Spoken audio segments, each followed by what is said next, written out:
This is Brianna Mariah Lopez. No, there are no other pictures of her at an older age because she never made it past the age of 5 months. Her story is almost too sad to tell. She had no chance at happiness. She lived her entire short life in a family that did not want her, or who refused to intervene when the situation was dire. Who was Brianna's family? Why did they treat her the way that they did? And what was their punishment? We'll explore these questions and many more in today's case. But before we go on, please be warned, this story is graphic and so shocking that it will stick with you for a long time. Watch on at your own risk.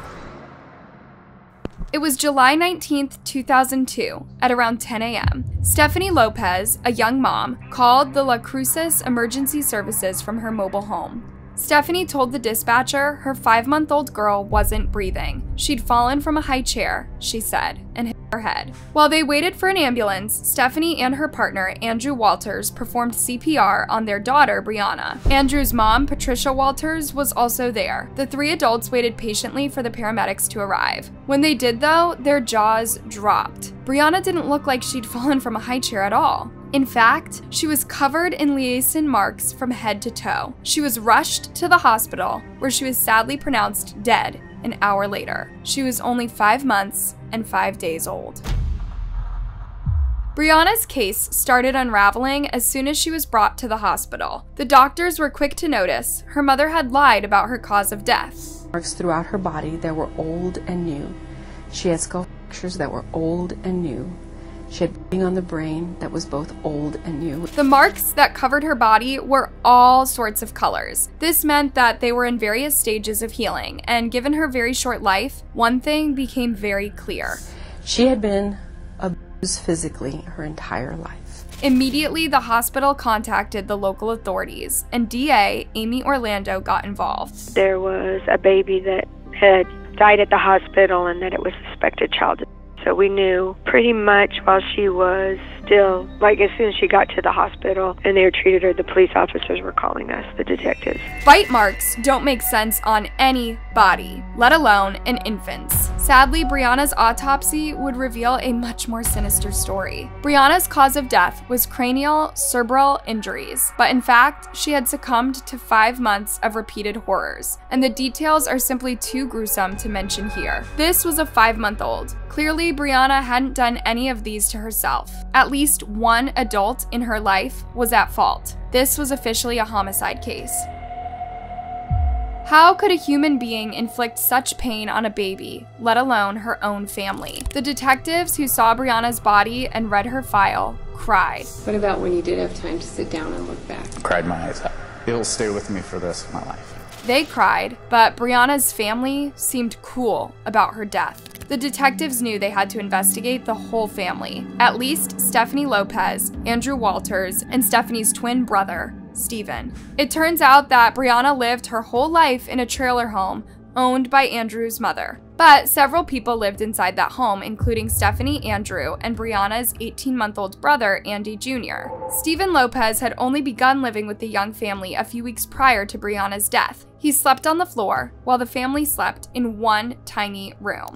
Patricia lived with her boyfriend and Andrew's brother, Robert Walters, so there were several adults in the small home. It's very unlikely that they hadn't witnessed whatever happened to Brianna. Stephanie was the first to be interrogated. One of the questions was what had happened on July 18th, the day before she called 911. Stephanie said that in the evening, she had 2 or 3 beers at home and fell asleep at around 10 p.m. She woke up at 9:45 a.m. almost 12 hours later, only to find her daughter not responsive. That's when she claimed she told Andrew and Patricia about this, and she called 911. Stephanie acted as though no adult in the house knew how Brianna got into that state. When Stephanie asked Andrew why Brianna had a bruised head, Andrew allegedly replied, "Stephen may have thrown her up." These were Stephanie's chilling words. But more followed. As the detectives pressed her about that statement, Stephanie revealed something horrifying. Sometimes, she said, Andrew would toss Brianna into the air until her head would hit the ceiling. She saw this happen at least 3 times, but she claimed she urged Andrew to stop, as she was worried this might hurt Brianna. Stephanie used this story to explain the older injuries found during the autopsy. what about the bite marks? Stephanie blamed Andy Jr. They kept saying it was the little 18-month-old that was her, but he ruled that out. A little baby couldn't that hard. The marks were also pretty big and, well, consistent with an adult mouth. Andrew Walters, Brianna's father, was also interviewed that day. When asked what he did the day before the incident, he said he returned from work around 6 p.m. 2 hours later, he picked up Stephen, bought some beer, and then drank with him and Stephanie. Andrew said he fell asleep at around midnight or 1 a.m. Then he woke up to check on Brianna at around 3 a.m. At this time, Andrew said Brianna was fine. 4 hours later, he got up again and played with his baby daughter and changed her diaper. Then he woke up at 10 a.m. and Brianna was in the horrific state the paramedics found her in. He feigned complete ignorance.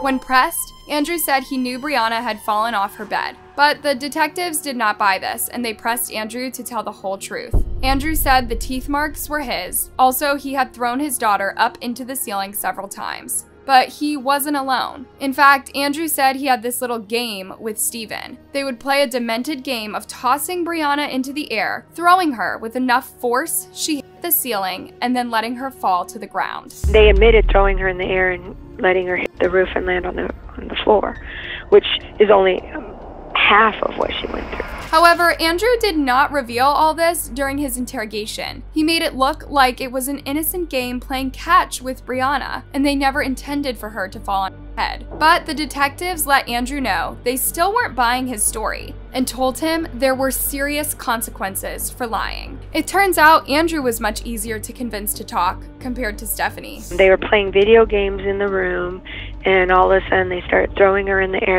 they were throwing her like a football.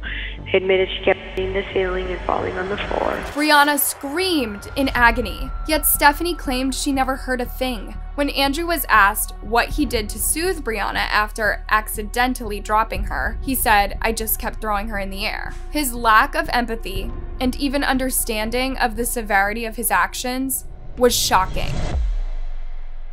Andrew Walters was arrested and charged with murder, but Brianna's case was far from over. There was Stephanie to investigate, as well as every other adult in that mobile home. Andrew had taken responsibility for the injuries, but not for every injury. Also, Stephanie was clearly lying about a long list of facts. First of all, how did she sleep through all of the horror shows while Brianna was crying at the top of her lungs? Second of all, 2 or 3 beers don't usually send people into a deep 12-hour sleep. And lastly, Brianna had been subjected to the worst kinds of treatment throughout her whole life. Stephanie could not claim she was unaware her daughter was being subjected to this. When asked if Stephanie was rough with Brianna, Andrew said she would only pinch her ears when mad. Oh, and she would throw Brianna into a chair from several feet. Andrew said this like it was a normal kind of punishment, but as I'm sure you know, throwing a baby like this guarantees serious, if not lifelong, injuries.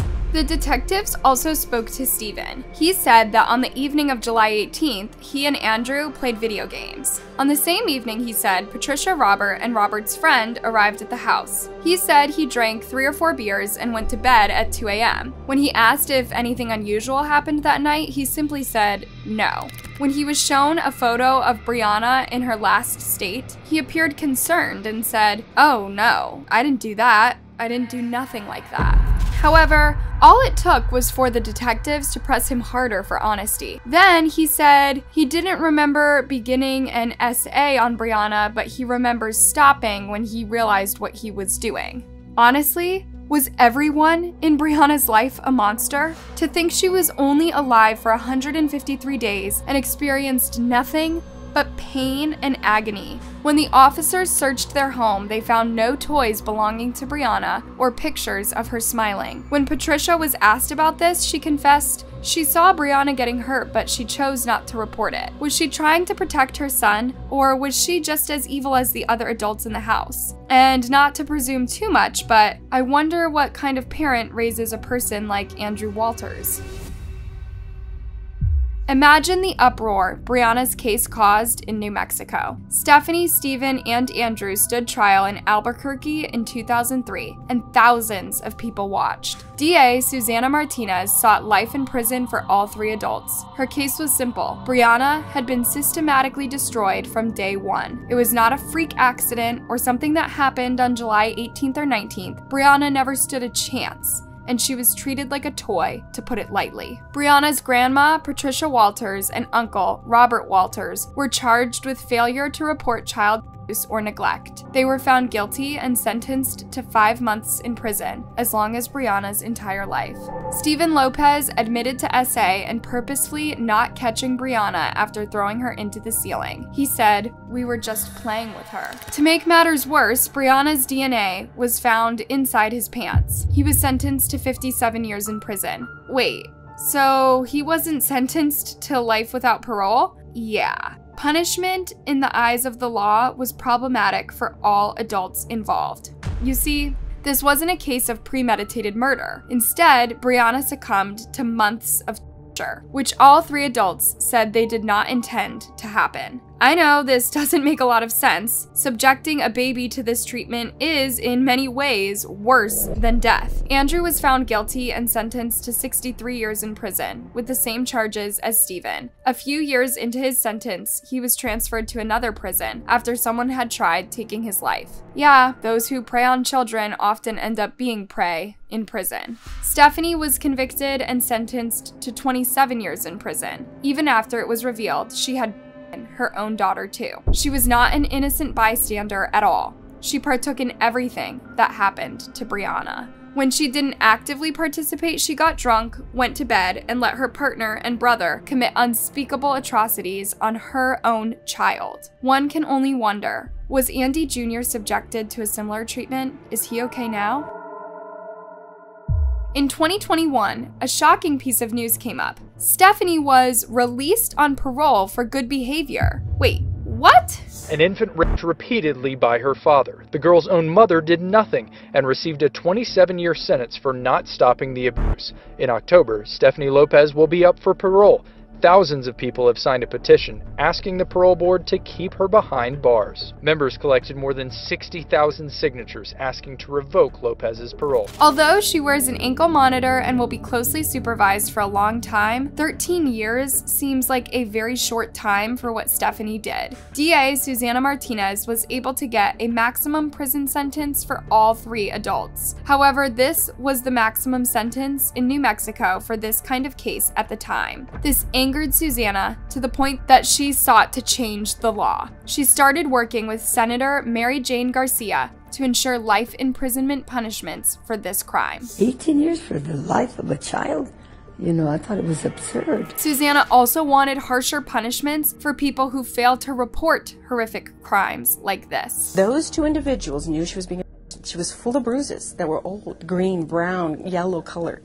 Had they reported it early, had they insisted on that child not being, maybe we would have never had her death take place. Detective Lindell Wright, one of the first responders in Brianna's case, also spoke about young parents asking for help and seeking adoptive families when they feel they are struggling with raising a baby. I feel that a lot of young parents are struggling by themselves.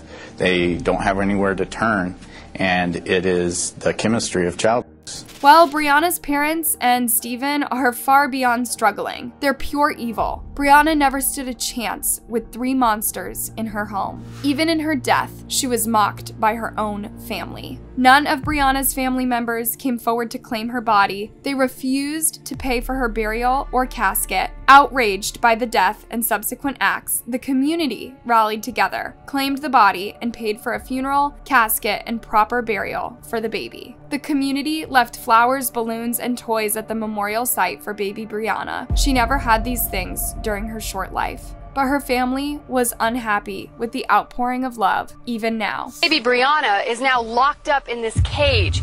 It's a mess, unkept, full of trash. It was put here by her family to keep the community who loved her so much out. Inside a cherub with a finger to her mouth. Some believe it's a message. My first thought was, let's not talk about what's occurred here. The community refuses to back down, though. They leave flowers, toys, and messages outside the cage. Brianna's family forgot her. One can only guess how they ended up so far removed from all that's good in humanity. Perhaps severe transgenerational trauma really does make monsters. But the rest of the world won't forget Brianna. And by remembering and honoring her, people are saying nothing like this should happen to anyone else ever again. Thanks for watching, you guys. Leave a kind comment to remember Brianna and pray no other child will ever have to endure such agony. And before you leave, don't forget to like, subscribe, and hit that bell button. On to next time.